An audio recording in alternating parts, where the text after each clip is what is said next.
Sa mundo ng showbiz, hindi lang kapwa artista ang nagiging inspirasyon ng mga sikat na aktres. May ilan ding nahulog ang puso sa mga bituin ng basketball, mula sa PBA hanggang UAAP. Sa vlog na ito, balikan natin ang ilan sa mga aktres na naging laman ng balita dahil sa kanilang mga relasyon sa mga basketball player.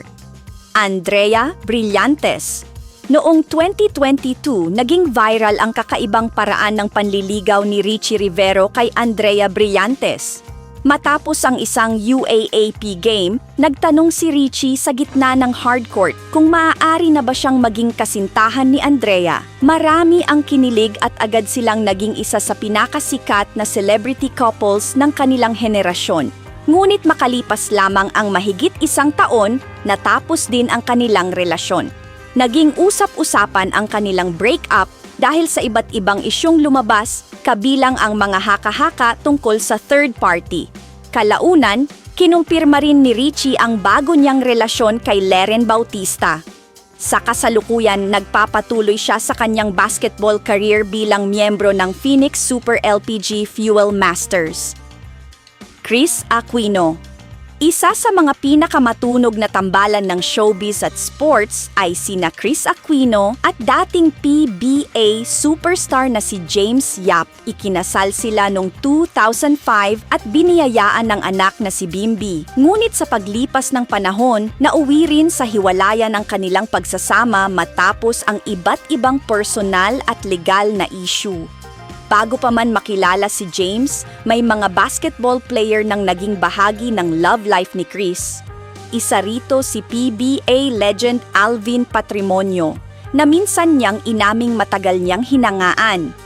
Ayon kay Kris, naging espesyal ang kanilang maikling ugnayan at si Alvin pa ang unang lalaking nagpaluha sa kanya dahil sa pag-ibig.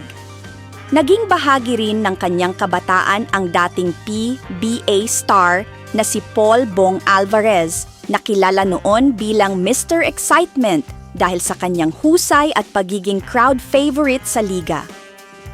Denise Laurel. Hindi rin matatawaran ang naging relasyon ni Denise Laurel at dating PBA player na si Sol Mercado. Umabot pa ito sa engagement matapos mag-propose si Sol noong 2013. Sa loob ng kanilang relasyon, itinuring ni Sol na parang sarili niyang anak ang anak ni Denise mula sa nauna nitong relasyon. Gayunpaman, noong 2016 ay inanunsyo ng aktres na naghiwalay na sila.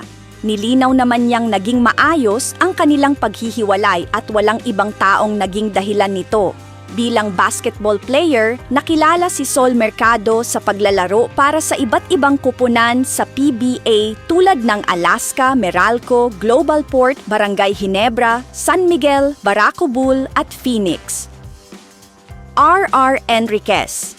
Pagdating naman sa pinakamatatag na relasyon ng isang actress at basketball player, kabilang sa madalas na mabanggit sina R.R. Enriquez at dating Barangay Ginebra star na si JJ Helterbrand. Nagsimula ang kanilang pagmamahalan noong 2009 at hanggang ngayon ay nananatili silang magkasama. Bagamat hindi sila nagpakasal, naging bukas si R.R. na personal nilang desisyon ang bagay na yon. Sa halip, mas pinili nilang ituon ang kanilang oras sa kanilang relasyon at sa mga negosyong sabay nilang pinapalago. Ipinapakita ng kanilang kwento na hindi lahat ng matatag na relasyon ay nasusukat sa kasal, kundi sa pagtutulungan, respeto at tiwala sa isa't isa.